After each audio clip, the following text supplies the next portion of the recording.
So welcome students, welcome once again to the web classes. पिछले lecture में हमने understanding the text में से कुछ क्वेश्चन आंसर्स देखे।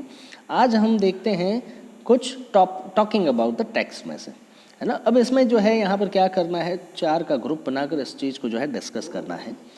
किस बात का है? सबसे पहला तो द सेंसिटिव बिहेवियर ऑफ हिल फोक। हिल फोक जो मतलब जो पहाड़ों में रहने वाले लोग हैं, उनका बिहेवियर कितना सेंसिटिव रहता है। तो सीधी सी बात है, जो पहाड़ों में लोग रहते हैं वो कैसे हैं, काफ़ी इनोसेंट होते हैं, है ना।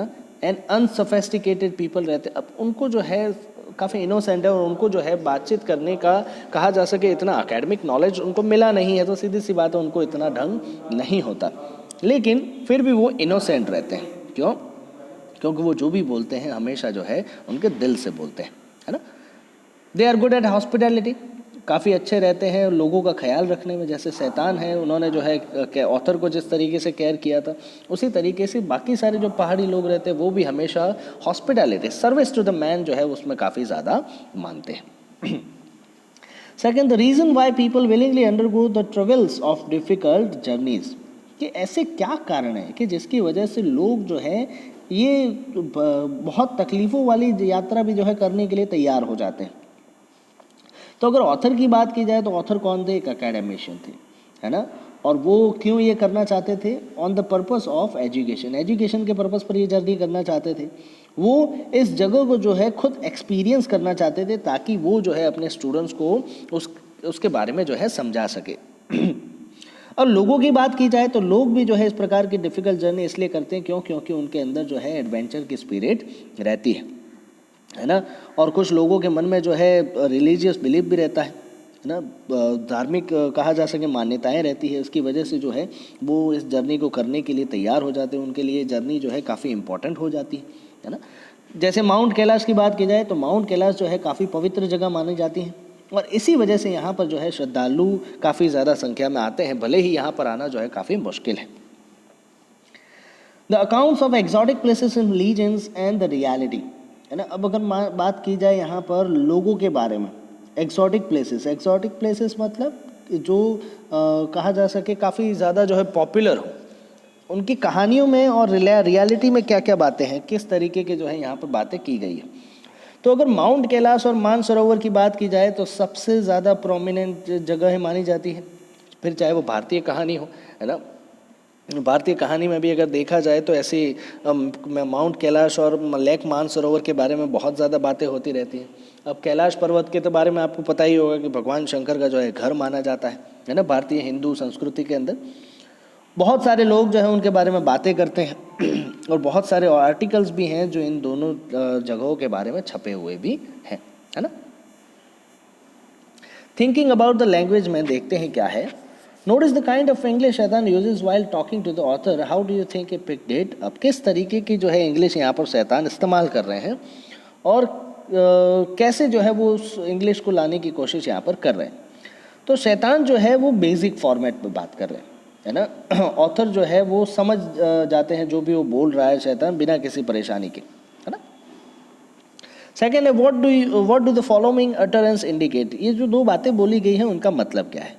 पहला, I told her through Daniel. I told her through Daniel का मतलब क्या है? She didn't know English, so Daniel translated what the author was saying in the Tibetan language. She का मतलब तो रावू में जिस लेडी से वो मिले उसकी बात यहाँ पर हो रही है ना। लामो जो लेडी थी उसकी बात की जा रही है। अब लामो को जो है इंग्लिश नहीं आती थी, तो वो डैनियल से जो है उस इंग्लिश का ट्रांसलेशन करके तिबेटियन लैंग्वेज में वो लामो को अपनी बात बताते हैं। नेक्स्ट है it's cold he said finally through शैतान। अब यहाँ पर ये बातें जो है किस तरीके से बोली जा, किसके द्वारा बोली जा रही है, तो वो दार्चेन में मेडिकल कॉलेज में जो कंसल्टिंग डॉक्टर था उसके द्वारा ये डायलॉग बोला जाता है। हो सकता है उस डॉक्टर को जो है इंग्लिश नहीं आती, वो डॉक्टर क्या बोल रहा है? तिबेटियन लैंग्वेज बोल रहा है, और इसी वजह से वो शैतान का इस्तेमाल करते हैं यहाँ पर और उसको तिबेटियन लैंग्वेज में शैतान के थ्रू जो है ट्रांसलेट करके समझाते हैं इंग्लिश में कि भाई ये ठंडी की वजह से ऐसा हो रहा है। अब यहाँ पर जो नीचे कुछ वर्ड्स दिए हुए हैं उनका मतलब क्या है। तो सबसे पहला वर्ड कौन सा दिया है? कोरा। कोरा का मतलब क्या होता है? सर्कमबिलेशन ऑफ द टेम्पल, मतलब एक मंदिर है, ठीक है। इस मंदिर के आसपास चक्कर लगाना उसे कहा जाता है कोरा, सर्कम्बिलेशन, है ना। ड्रोकबा, ड्रोकबा मतलब शेफर्ड, गडरिए, गाय को चराने वाले, भेड़ बकरियों को चराने वाले, उनको कहा जाता है ड्रोकबा।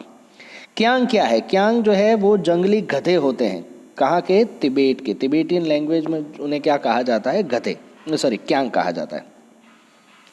ये तीनों चीज़ें जो हैं, ये तीनों वर्ड अगर आप देखोगे तो ये तीनों वर्ड कौन सी लैंग्वेज में पाए जाते हैं? तिबेटियन लैंग्वेज में। अब कुछ वर्ड्स की बात कर लेते हैं।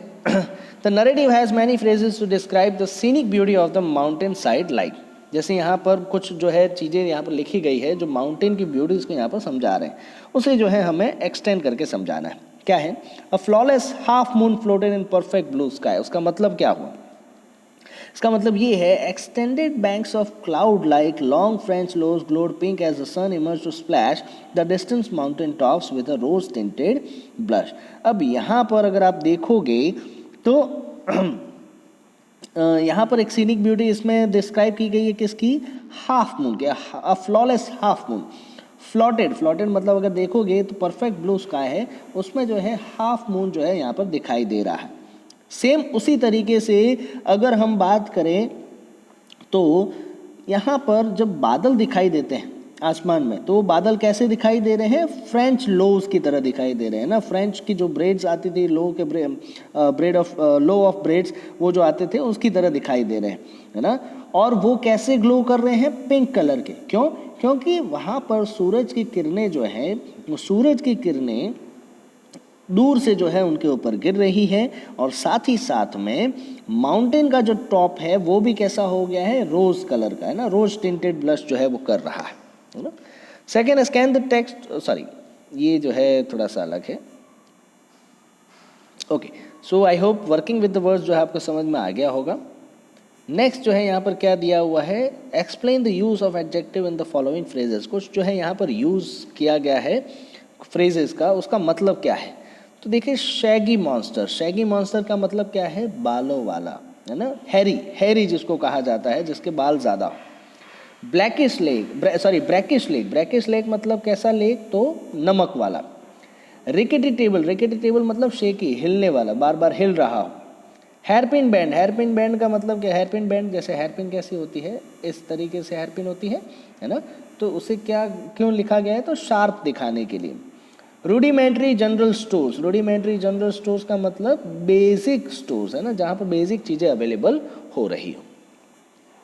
सो आई होप आपको समझ में आया होगा। मिलते हैं नेक्स्ट लेक्चर में एक नए टॉपिक के साथ में। Till then stay safe, stay home, thank you.